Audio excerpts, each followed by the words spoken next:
Hello students, I'm Dr. Navneet Kaur, Department of Computer Science and Engineering, Sagar Institute of Research and Technology College. Today I'll be taking lecture on subject digital systems. The topic which I'll discuss here is shift registers. Now what are shift registers? Shift register is a group of flip-flops which are used to store multiple bits of data. The bits stored in such registers can be made to shift within the registers, like in or out of the registers by applying clock pulses. An n-bit shift register can be formed by connecting n flip-flops, because here each flip-flop stores a single bit of data. The registers which will shift the bits to the left direction are called shift left registers, and the registers which will shift the bits to the right directions are called shift right registers.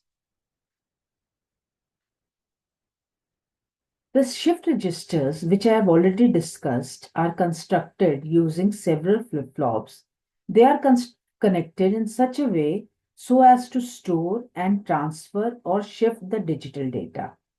Now, in these type of registers, basically D type of flip-flops are used.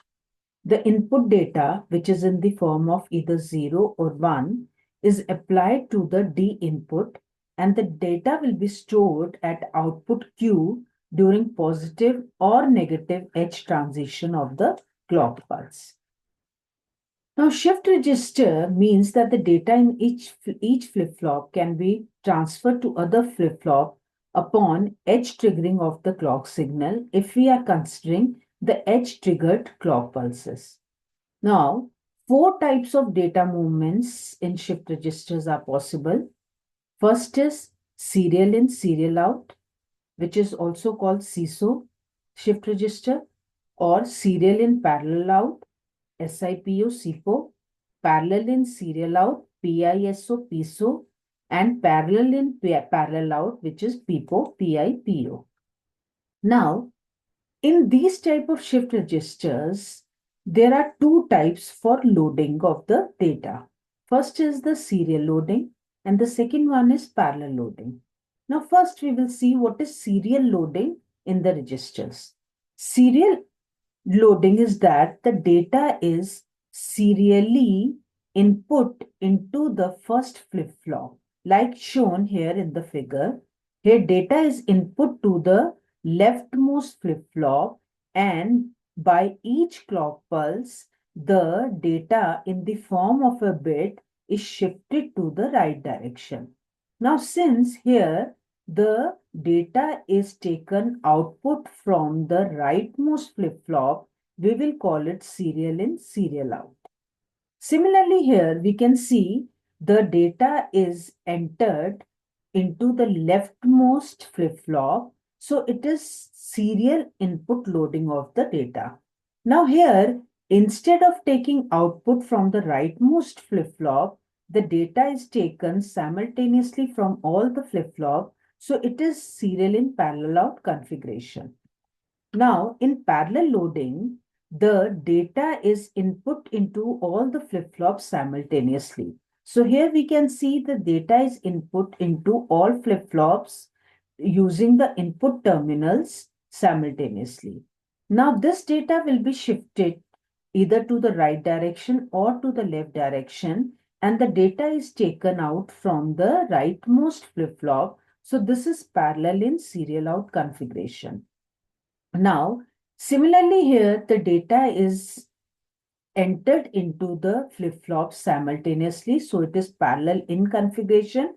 And similarly, the data is taken out from all the flip-flops. So it is parallel out. So this configuration is parallel in, parallel out configuration. Now, difference between serial and parallel loading. Now here we have already discussed that in serial loading, the movement of n-bit data requires n number of clock pulses. Thus, the operation is slow. Whereas in parallel configuration, we require only one clock pulse to transfer all n bit of data. Thus, operation is faster than the serial operation. Now here in serial operation, only one flip-flop is required to be connected at the output terminal. Thus only one wire is required. Whereas in parallel configuration, we require n number of connections to the output terminal, which is proportional to the number of the bits. Thus, too many wire connections are required. Now, coming to the types of the shift register, depending upon the configuration used, first we have serial in, serial out shift register. Now here we are considering 4-bit data. So we have considered 4 D-type flip-flops. Now here we can see the flip-flop has D input and the output Q. Now this is clock pulse. So the shifting of the data occurs with using each clock pulse. Now since it is serial in configuration, the data is entered into the flip-flop from the leftmost flip-flop. Now for first clock, the input data which is given to the D input terminal will reach the output terminal. We know that in D flip-flop, whatever is the input at the D input terminal, the same will be the output shown after the first clock. Now, at second clock, this output data will be shifted to the output of the second flip-flop. Now, this output will be given to the input of the third flip-flop. Now, using third clock pulse, the data will be given at the output of the third flip-flop, which is Q2. Now again using fourth clock pulse, the data will be output at the fourth flip-flop output, which will be the serial out configuration. Now coming to parallel in, serial out. Now parallel in means that we will input the data into all the flip-flops simultaneously, whereas the data bits will be taken serially from the rightmost flip-flop because we are using serial out configuration. Now here again we have 4 flip-flops. Again all D flip-flops are used. Now here we have 2 control inputs, shift oblique load.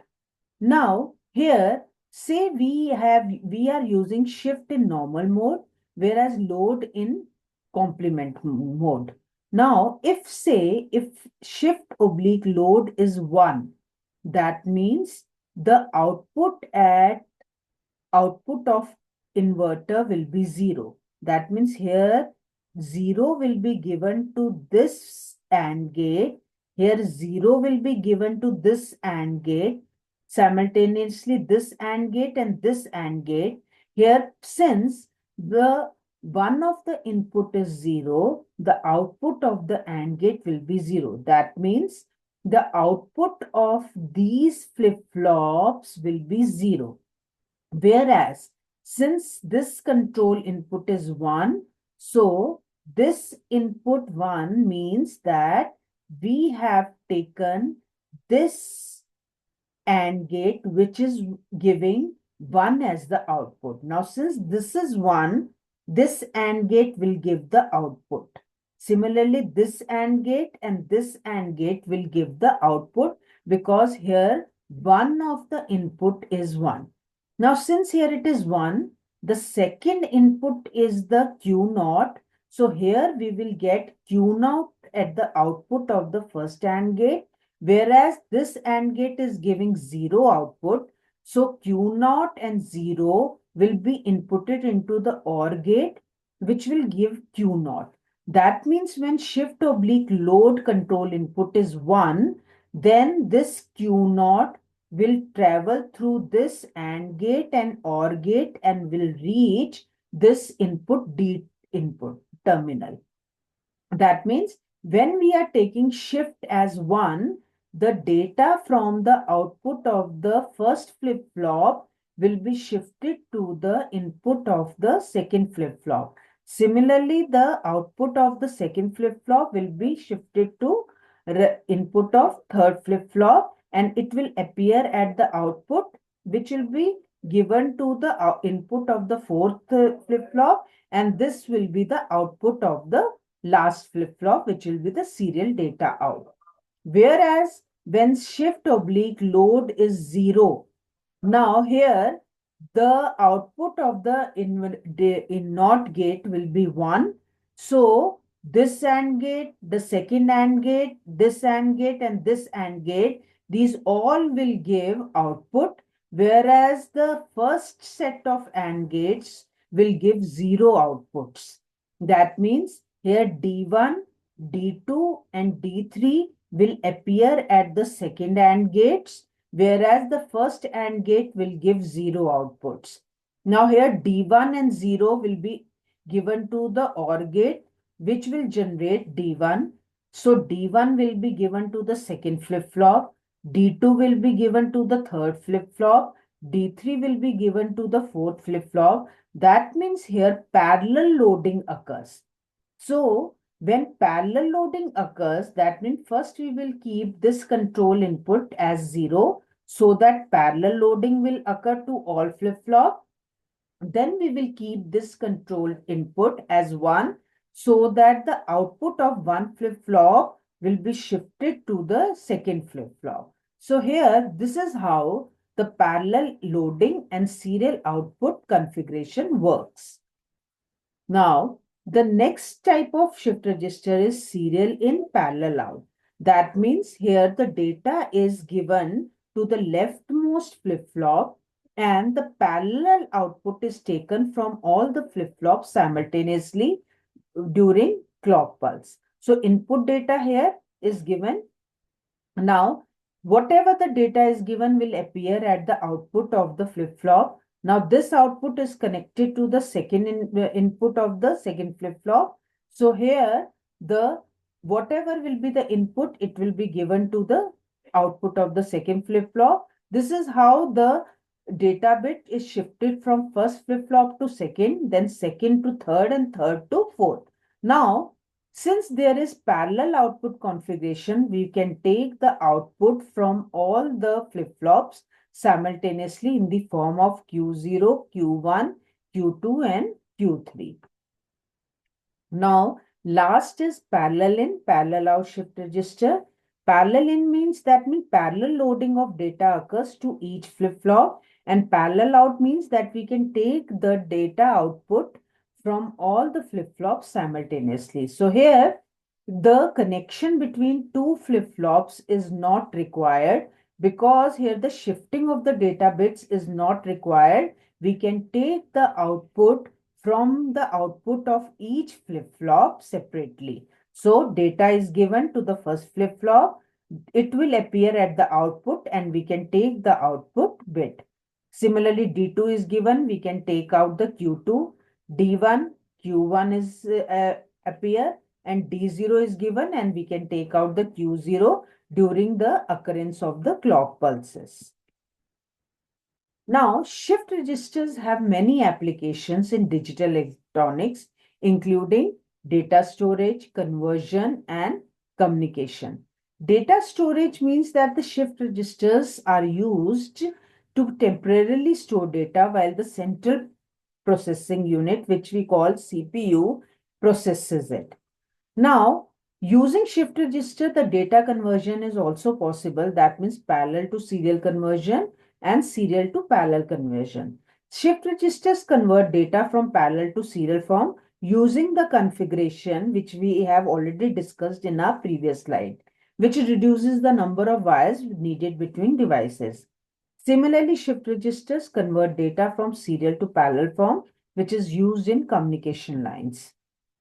Now, shift registers are also used for serial data transmission, in which shift register convert data from parallel to serial form for transmission over long distances. And it is also used in microprocessor expansion, where shift registers are used to increase the number of input-output lines in a microprocessor. This is all for today's lecture.